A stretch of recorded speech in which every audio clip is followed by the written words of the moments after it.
My kid has been asking for this hot new gaming thing, and I was like, okay, he had a birthday coming up anyway. So I finally find the video game online in stock. Thing is, it was from this shoddy website full of typos. That's when I remembered a tip I got from the AARP Fraud Watch Network. Bogus website? This is a shopping scam. Got us matching t-shirts instead. Recognize fraud sooner, He loves his.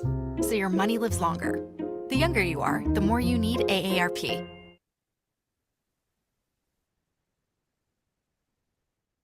Hello, everybody. Welcome to the People's Rally. I'm Jay Hoppola. I'm Associate State Director with AARP here in Minnesota. And I hope you enjoyed that quick video. It's just one of many ways that we produce materials that help people understand and learn about the latest scams so we can all stay safer. When AARP members, they've been telling us for years that staying safe from fraud and identity theft are among their biggest concerns. And that's for good reason, because fraud losses are at an all-time high in our country. Scammers are stealing billions of dollars from millions of people all across the country, and people of all ages are targeted and victimized. But we know that when older adults are scammed, they tend to lose more money and often have a harder time recovering from those losses. And that's why AARP runs a fraud prevention program. It's called the Fraud Watch Network. And our volunteers and I and my coworkers, we educate people about the latest scams, help people stay safer. And with all the reports that we receive, it's a lot of information. We get to understand the latest trends and share that with you and with the public. Because when you know about specific scams, you're going to be a lot safer. So we educate the public, we advocate for stronger consumer protections, and we advocate for the enforcement of laws that are on the books. And this year in Minnesota, AARP is calling on lawmakers to create a restitution fund for fraud victims to help them recover financially when they've been victimized and lost hundreds of dollars, thousands of dollars, or even their entire life savings. So we want to hear from you today, and let's get this going in the chat window. So click on your chat box on your screen. We'd love to just have you introduce yourself, say hi to everyone else who's participating, and tell us where you're from. Where in Minnesota do you live? Where are you joining us from? And I'd like to introduce you to our state director coming up here in just a moment. This is Kathy McClear, State Director of AARP Minnesota, and she has more information, important information to share with you. So Kathy, thanks for being here with me. Thank you, Jay. Welcome to everyone who's joining us today. Speaking of chat, we do want you to put your questions in the chat. We want to know who's with us. I will be monitoring the chat throughout the People's Rally today, and we'll lift up some of those questions and comments. If you have maybe been targeted by a scam and you want to share your story, we would love to hear from you. Or if you have a loved one who may have been targeted, we want to know what scam or fraud that was, and so that we can highlight that and help raise awareness for the scams that are happening out there. As Jay mentioned, we hear stories from people all the time through our Fraud Watch Network helpline, people who share their stories directly with us. These are often heartbreaking stories of people who, as Jay said, have maybe lost a few $100s or their entire life savings. And it can be very, very heartbreaking when we hear those stories. But it's important for people to share, because the more you share, the more awareness there is about these frauds and scams, and the easier it is to help people learn how to spot them and stop them. A recent story of one particular fraud was shared on an episode of AARP's podcast, The Perfect Scam. And I want to share a short clip from that podcast in just a second. Here's the story. It's about Rodney Baldas, and he's a retired truck driver from Minnesota. After his wife passed away, he received an email saying that he was entitled to a large inheritance from his late wife's Italian relatives. But in order to receive that money, he had to fly to Africa to sign papers. The scammers offered to pay his travels, and so he didn't suspect any criminal activity because all of his travel expenses were paid. Well, it turned out to be a drug trafficking scam, and Rodney, unfortunately, is now in a jail cell in Mozambique. Let's listen to a clip from The Perfect Scam. Soon after his wife died, he started receiving these emails saying that he had some inheritance in Italy. And this wasn't completely something that wouldn't be believable for him because his wife actually had Italian heritage. And he thought, I mean, what do I have to lose? They'll pay for my flight, they'll pay all expenses. And so he decided the minimum, this can be a great adventure for me. Instead, the 74-year-old is sitting in a crowded jail cell in Mozambique with little hope of ever getting out. When he arrived in prison, he found out there were one Canadian and one American in the same prison as him that had fallen for the exact same scam. And they said, "You're a drug smuggler, you're a drug runner." I said, "No, I'm not." But nobody believed a word I said. I will die here. I have no doubt about that. I had no doubt in my mind that Rodney was innocent, that this was an innocent man in prison, he'd fallen victim to a scam, and that he wasn't the only one, that there are Americans out there, elderly Americans all around the world that have been victims of this scam, the drug mule scam as it's known. Well, I always say that scammers will steal your money, they'll steal your identity, and even increasingly, they're recruiting scam victims to participate in their organized crime. Rodney's carrying drugs across international borders. Other cases, victims are coerced into transferring money from other scam victims back and forth. So it really is a sad situation. That's right, Jay. Well, we're going to be sharing a lot more local stories from Minnesotans, just like Rodney, who've been scammed, maybe not internationally and maybe not sitting in jail due to a drug smuggling scam, but they've been taken advantage of nonetheless. And so we will be sharing some of those stories throughout today's People's Rally. And if you have been impacted by fraud or a scam, or you know someone who's been impacted, we do hope you'll share that with us. Please use the Q&A function on the webinar and let us know where you're joining from and if you have been impacted by a fraud or scam, or if someone you love has been impacted by a fraud or a scam. So these stories get us to why we're here today. Fraud, again, is a fast-growing industry. It steals billions of dollars from U.S. consumers each year. And again, older adults are often the hardest hit. We know that in the first 3 quarters of 2024, the Federal Trade Commission received more than 22,000 fraud reports just from Minnesota consumers. And those losses totaled more than $103 million. Now, if someone is scammed, there are very few viable options to recover any money that's lost to those scams. That's why AARP Minnesota is pushing for a state-level Consumer Fraud Restitution Fund that will help those victims recover at least a portion of their losses. Now, this fund would use penalties from big company wrongdoers to pay back those who can't get their money. Each year, the Attorney General collects various civil penalties in payments from consumer fraud enforcement cases. So, for example, maybe there's a tech company that deceives consumers in internet sales, and the Attorney General will sue them. If they're found liable, they must pay a civil penalty.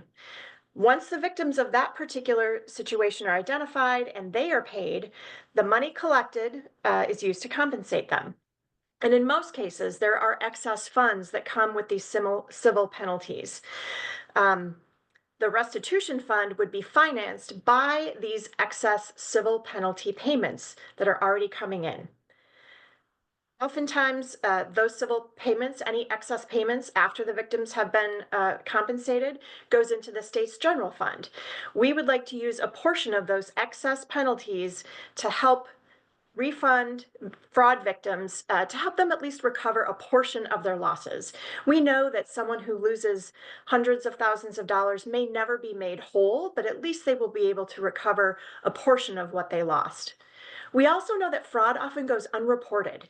And even when it is reported, it is often uninvestigated. And as a result, millions of victims lose billions of dollars each year, and they have very little hope of recovering their money or seeing those perpetrators brought to justice.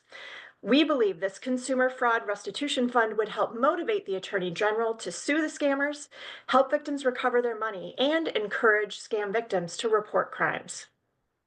But in order to make this happen, we need each and every one of you to stand up and speak out and ask your lawmakers to support this very important measure. Yeah, so these scam victims, of course, they are in financial distress, but it doesn't stop there. These people are suffering in other ways too. I think I see some of these examples in the chat. It is these criminals are attacking not only our victims and stealing their money, but also it causes emotional distress and problems with family relationships. They rob us of much more than our money, and these people are out there right now needing support, and we can provide that in the future with a restitution fund here in Minnesota. And to further the point, in this next video, you'll hear from Dennis, and it's really going to demonstrate how this could happen to any single one of us. In October of 23, I got a phone call, and the person on the other line said he was my grandson, and it didn't sound like my grandson, but he said he was in a car accident in St. Cloud, and but he was in jail. And the reason I didn't understand him is that he said he had a broken nose and he had stitches on his lips. And then I started talking to the public defender, who was telling me that the accident he was in, there was a woman in the other car who we ended up finding out that she was pregnant. He said also that he did not want me to talk to anybody. He was embarrassed. I had nobody else because I live alone. I'm a widow. So it was just me. I started talking to the public defender, who was telling me other details. Said he needed cash for bail money to get my grandson out. And so because of the timing of it, it had to be cash. So I ended up going to my bank, asking for $20,000, which is a lot of money. And I ended up talking to one of the bankers, and he wouldn't give me 20, he gave me 10. And my public defenders had told me, don't mention bond, because if you mention bond, they're going to get suspicious and it's not going to follow through. Then he said, well, go to another branch and see if you can get the other 10. Put the details on Fox, and a courier was coming, and $20,000, yeah, it's a lot of money, but it's well worth it because I was going to get it back. From then, it was just a matter of just waiting for him to get out of jail. And then I received another call, and the other call was the public defender, and this had to do with the person in the accident, the woman who was pregnant. They found out that she lost the baby.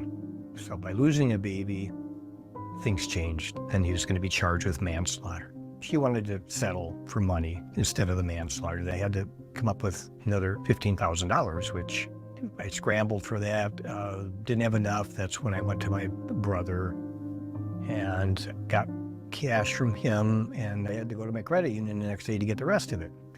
Next morning, I get a call from my brother, who said, I'm reading about the scam. It's exactly what you're going through. And I believed him. So from there, it's a matter of stopping everything I was doing, and I called my grandson, because I didn't even think about calling him before, because I figured he can't have his phone in jail. And he answers a phone. And so, bam, I'm scammed. Within a few hours, he got $20,000 from me, and it was going to be another 15 the next day, so it was quick. And you want to save your grandson from embarrassment because you love and trust. He's calling you because he loves me and I love him. And what does family do? They help, especially your grandchildren who are vulnerable. And it's you against the scam, and the scam won. That is just another heartbreaking story from Dennis. And we hear stories like that all the time. Even smart people who know better and know the signs of a scam can become a victim. It's the scammers get into your emotions, they get into your head, and they want you to act quickly. It's just such a heartbreaking situation to have people like that who lose so much money, and all it would have taken was a simple phone call to his grandson to verify. But when you're in that height of emotion and you're concerned about your loved one, it's very difficult to think straight. and scammers are getting smarter. They're figuring out new ways and new tactics to get you to be in that heightened state of emotion where you're willing to give up very large amounts of money. I've been looking in the chat. Thanks to everyone who's been joining us. Someone shared about a Bitcoin scam that the victim wasn't thinking clearly. His wife had just died and he had to move out of the family home to pay for medical bills, and he lost $20,000. Our hope is that this fraud restitution fund that we are trying to establish at the state level would help victims like Dennis and like this gentleman who got caught up in a Bitcoin scam. That this is why we need a fraud restitution fund, in order to help those individuals get some of their money back. Jay? And we can't thank Dennis and others who've shared their heartbreaking stories. You can see it in his eyes, but are making that information public because they know it can help other people avoid the same fate. And you heard from Dennis that the scammers needed to isolate him and they told him not to tell the truth to the bankers and his family. They needed to isolate him. But I'll tell you, the number one thing that helps people who almost got scammed is they have someone that they trust, that they can talk to about the situation they're in. And the scammers, that's one of their number one jobs, is to keep their victims isolated. But in this next video, you'll hear from John, who demonstrates even how the scammers will twist those relationships around to get into our bank accounts. My wife received an email asking her to help our pastor. The email said he was in a meeting and didn't want to take the time, but he needed her to go and buy some gift cards that he had planned to give to the staff. And so my wife and I decided, okay, well, let's go get the gift cards. But before we did that, we stopped for lunch. So we were at lunch and we were talking more about this. Well, by that time, we'd received a response back, and the person, assuming it was our pastor, asked that we scratch the codes off the gift cards and we send just the codes along with the security key passes. This doesn't sound right. And so I actually looked at the emails. And when I looked at the email, I noticed that it really wasn't from our pastor, even though it was addressed from him. And that's when I encouraged her to call the pastor and find out directly from him if he had sent the email, even though he had asked not to be disturbed. And sure enough, he had not sent the email. It wasn't from him. It was a fraudster. If we hadn't gone to lunch, we would have gone to buy the gift cards and we would have sent them in. And it surprised me because I have a background in cybersecurity. I had actually worked on a research project with Homeland Security looking at food safety security. And the reason why I think I didn't immediately detect it was because it was to my wife and she was interpreting it for me. And the second was that it was from our church and our pastor, which obviously we would do anything for them. But we came so close. Again, another really frightening story of how someone who is very smart can be targeted by a scam. It goes to show how easy it is to miss a red flag, that any of us can be targeted, and any of us could go down that same path. Thanks to Chris for putting in the chat that scammers are going after us by phone, texts, and emails every day. It's pretty darn frightening. Chris, it is absolutely frightening. Another individual said that their mother is ready to get rid of their phone because so many scam calls are coming through. I had experienced that with my own father, who has Alzheimer's. We had to finally take his phone away because he was receiving so many scam calls, and we were concerned about his inability to make that decision of what was real and what was not. So it can happen to anyone, no matter your age, no matter your no matter if you're young or old.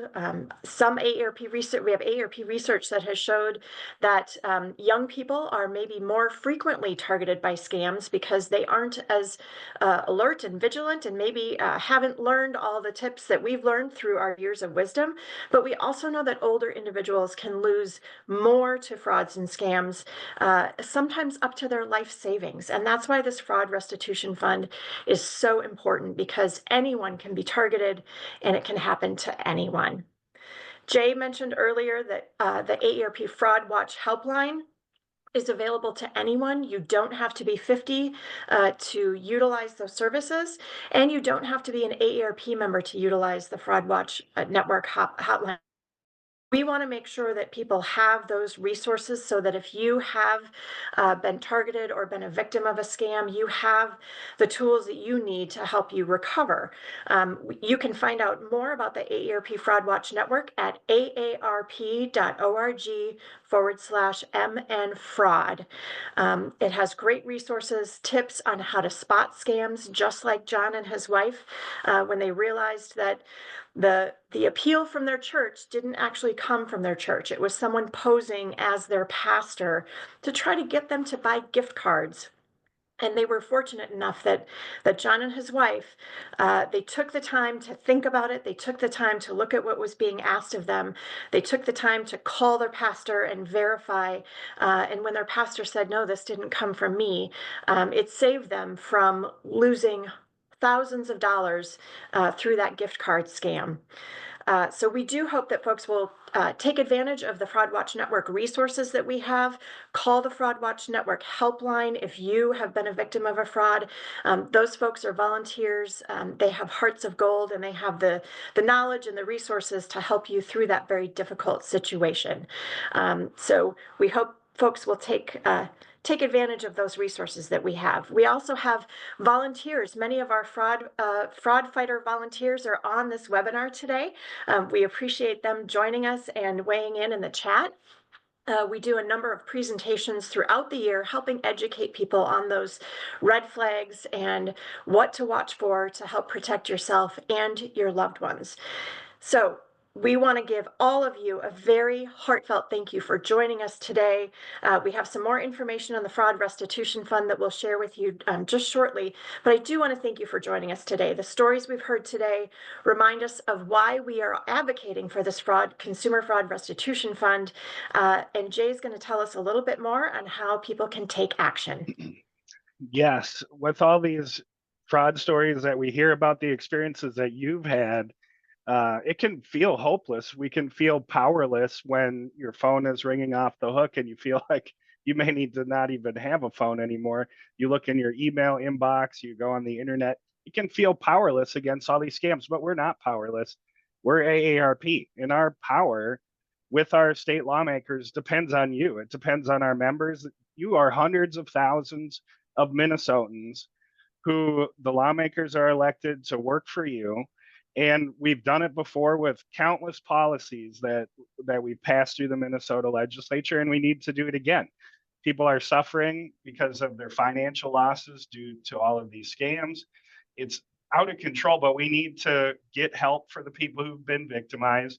And we need to create incentives for the investigators to go after these criminals and do more investigations. And that's what this restitution fund can do.